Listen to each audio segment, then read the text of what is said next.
Excalidraw Obsidian tutorial. Hi guys, welcome back to another video, and in today's video I'm going to show you how you can use Excalidraw with Obsidian. So having said that, let's just jump into the video. So first things first, what you want to do is you want to download Obsidian. All right, you can download it on your computer. It's totally free. There is a pricing plan, but we'll get into that later. So I already have it downloaded, so I'm gonna go ahead and install it.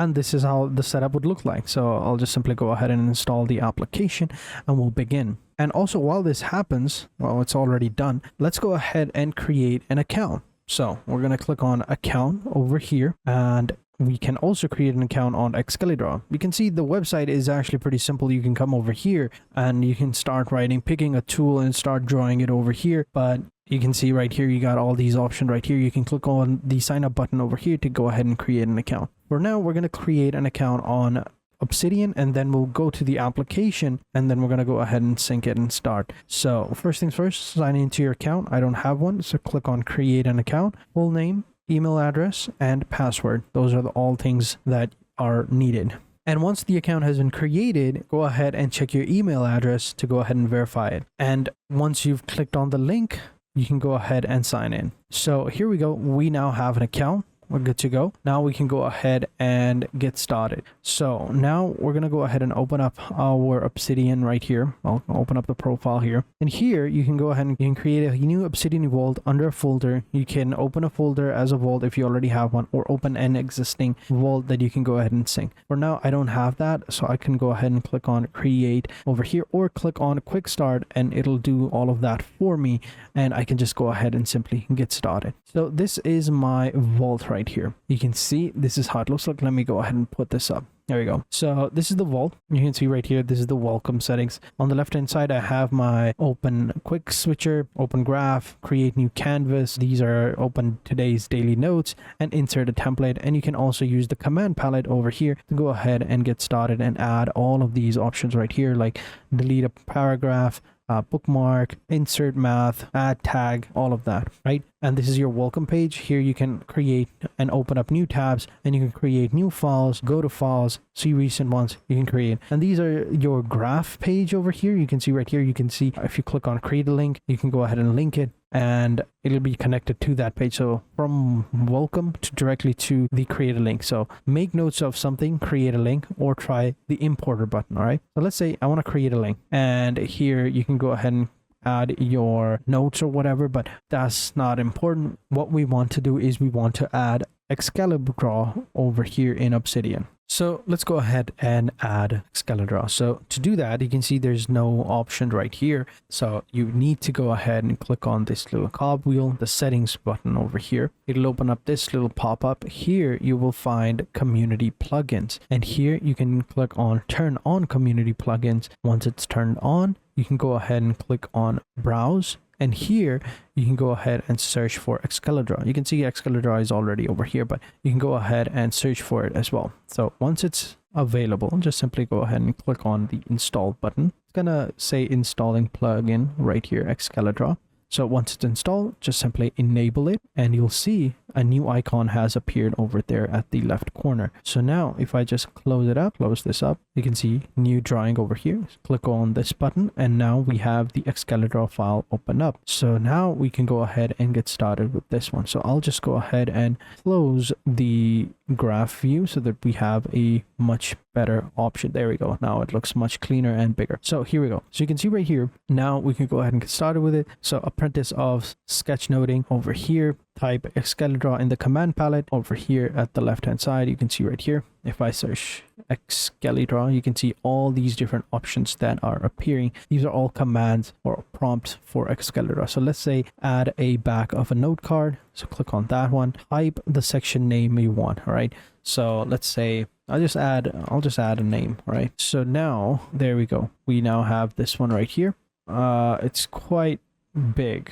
Then I didn't realize it would be this big, but it is what it is. No worries. And also if I delete this, and then I can come over here, and then again Excalidraw, import image, insert image, toggle frame rendering, create new drawing in a JSON video, create or copy frames, import all these different options that are available here. You know, pretty cool. We can also create shapes. So again, hold control to deep select and prevent everything. We select this one. There you go. We now have a shape. We can press enter to add text within it. So now I can add text and I can basically create like a whole system, right? So for example, it's a little bit bigger, this one, this block. So I'll go ahead and make it a little bit smaller. All right. So let's say we want to build a team structure, whatever, right? So let's say over here, we want to build out our team. So we'll just say we'll have 2 teams and we can click over here to get more shapes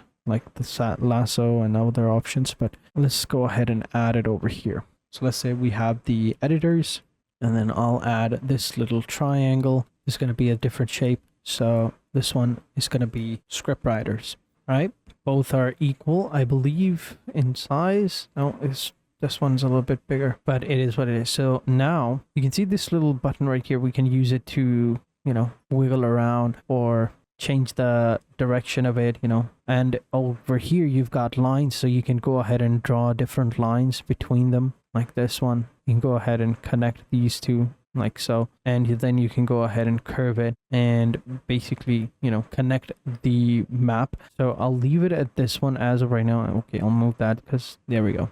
And then we'll add another one over here. Let's say we have a project. I don't know what I'm thinking, but I think I'm just going with the flow. So now we can just simply click over here. Okay, that's an arch. That's not what we want. We'll go ahead and click on the line and we'll just go ahead and draw it right here. There we go. So the project, we have the editors, we have the script writers, and over here we can draw like free lines, right? That's what we want. And we can press Control Z to undo them. We can also add arrows. So over here, if I wanted to connect over here to editors, and there we go. So script writers will add one more shape for VOs. I don't see any other new shape, but I guess we'll add another. Maybe there's a prompt over here. If there's no prompt for adding multiple different shapes. So, but that's fine. Let's go ahead and add like a square. And this one is going to be voiceover. So VOs over here. And now we can move it over here. So now we can add arrows. I'll also connect it with this one as well, so that everything is just connected. And we'll put the line here and straight line over here. And move this one right here. So now everything is connected. Let me zoom out a little bit. So now if we put arrows, we got script writing goes over here. And then over here, we got VOs. The VOs give it here.